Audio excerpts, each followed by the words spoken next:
We'll do the plea and then we'll have him sign later. Come up, Mr. Wakefield. When is he going in? Today. He's Right prepared. now?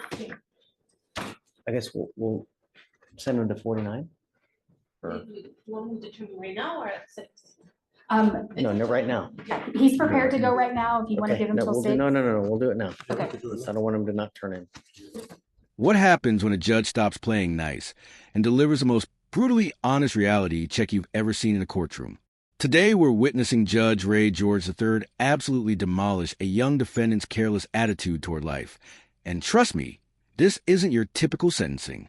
We got marijuana possession, a 25-year-old with no job, no prospects, and a judge who's done with excuses. This judge doesn't just hand down sentences. He hands out life lessons that'll make your jaw drop. Buckle up, because what you're about to see might just be the wake-up call that saved this man's life, or the final warning before everything falls apart. Because then it'll go sideways real quick.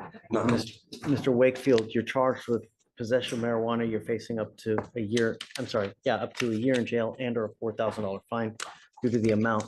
You've worked out an agreement. They're offering you 30 days in jail credit for the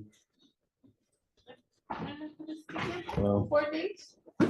4 days credit that you've already done. Understand that this charge will go on your record. It'll be there for the rest of your life. From now on, you're facing a minimum of 90 days in jail. Do you understand? Not only, do you have a job? What do you do in life? Hold up. Did you catch that shift? The judge just went from standard legal proceedings to, what do you do with your life? This isn't just about the marijuana charge anymore. Judge George is about to expose a much bigger problem here. When Wakefield laughs at this question, big mistake. You can literally see the judge's patience evaporate. This is where things get real. What we're witnessing isn't just a sentencing, it's an intervention. The judge sees something in this young man that's all too familiar in his courtroom. Wasted potential, no direction, and a complete disconnect from reality. And folks, when a judge asks about your job status during a drug possession plea, they're not making small talk. They're building a case for why your life is heading off a cliff. It's not funny. You're using all kinds of dope. You've got no job. What the hell are you going to be doing in 30 years from today, man? You're going to end up on the street, jobless, prospectless, ain't got no money. Where are you going in life, man? It's not a good way to be in life. I know that you like to have fun. I know that you like to party, but you got to think about your future, because if not, and your mom and dad are not going to be here forever. Your auntie, your uncle, they're not going to be here forever. And if you don't have them in your life and you got no job, you got no money, you're on the street begging, either that or you're going to be slinging. You get caught up in that. You're either dead or with a 40-year sentence. How old are you? Have you ever had a full-time job? Yes. Doing what? At Chevron in Lake Charles. I was a pipe fitter. You were a pipe fitter. For real? So why stop? And? See the workers come. Wait, what? This man was a pipe fitter at Chevron? Do you understand what just happened here? This isn't some kid with no skills. This is someone who had a legitimate trade, making serious money, and threw it away.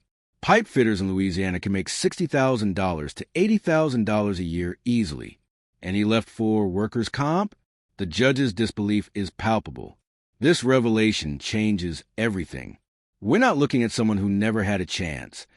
We're looking at someone who had the golden ticket and tossed it in the trash. The tragedy here isn't just unemployment. It's a deliberate self-sabotage of a promising career. And watch how the judge processes this information. You can literally see him recalibrating his entire approach. This is no longer about helping someone find their way. It's about saving someone from themselves. So it's easier to just get workers' comp and do nothing, I guess, right? No, I just never went back, like reapply after.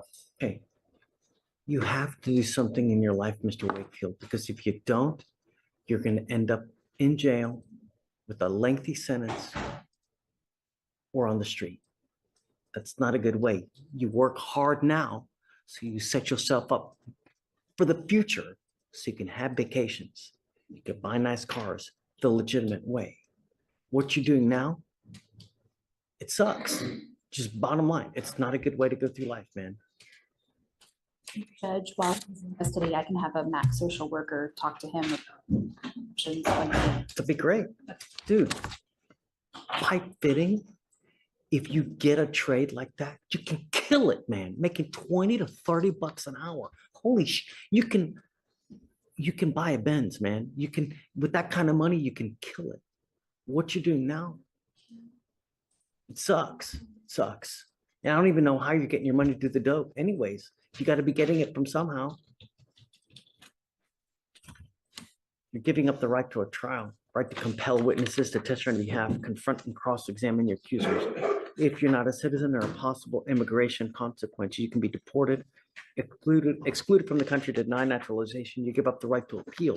Once you accept this agreement, you can never change this or undo this. It will go on your record. It'll be there for the rest of your life. The reason I'm telling you this, Mr. Wakefield, is because your demeanor and the way you act when you come in here, you think it's a joke. This is where Judge George drops the hammer. Notice how he transitions from the legal requirements back to the real issue, Wakefield's attitude. You think it's a joke. Those 5 words cut deeper than any jail sentence could. The judge isn't just reading rights. He's diagnosing a mindset that's destroying this young man's future. And here's what's brilliant about this approach. By weaving the harsh legal realities with brutal life truths, the judge is forcing Wakefield to confront both the immediate consequences and the long-term disaster he's creating. This isn't standard courtroom procedure. This is a judge who's seen too many young people throw their lives away and is desperately trying to prevent another tragedy. The question is Wakefield even listening? Or is he already too far gone? What I'm trying to tell you is that your future should mean something. We have enough brown and black people in custody as it is. Your life is hard enough as it is, being a black and brown person in society. It doesn't get easier the older you get. It gets harder. You get fatter. You get uglier. You lose hair. The older you get, the more unemployable you get. So if you don't set yourself up now, you're going to be nothing in 20 years. Do something, Mr. Wakefield. Don't become a statistic. How do you plead? Guilty or not guilty? I will find you guilty, sentence you to the agreement. I will roll your court costs. One more thing. I'm done with catch and release. So if you continue to come back with criminal cases, what we're doing today, the plead on the spot, be done. It's not going to work. Do you understand? If you come back, it's not going to go well.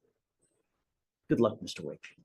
And Judge, if I could just get you to make a note on the docket sheet that he pled on the same day I was appointed. Okay. Sure. Thank you, Judge. Okay. From over here. Okay. And there it is, folks. One of the most powerful reality checks we've ever witnessed in a courtroom. Judge Ray George III didn't just sentence Mr. Wakefield to 30 days for marijuana possession. He delivered a masterclass in tough love that every young person needs to hear. Let's break down what really happened here. A 25-year-old former pipe fitter with legitimate skills and earning potential chose workers' comp over career, drugs over discipline, and immediate gratification over long-term success. The judge's warning about becoming a statistic isn't just rhetoric. It's a prophecy based on patterns he's seen countless times. Wakefield got 30 days with credit for time served, but more importantly, he got a wake-up call that could save his life, if he chooses to answer it. The judge's final warning about catch and release being over? That's not a threat. It's a promise. This is Wakefield's last chance to turn things around before the system stops trying to help and starts purely punishing. If this video opened your eyes to the harsh realities facing our youth and the criminal justice system, smash that like button right now. Drop a comment below. Do you think Judge George was too harsh or exactly what Wakefield needed to hear? And if you want more raw, unfiltered courtroom breakdowns that show you what really happens when keeping it real goes wrong, hit that subscribe button and ring the notification bell. We drop new courtroom reality checks every week that you won't see anywhere else. Share this video with someone who needs to hear this message. It might just save their future. Until next time, stay out of trouble and keep making better choices.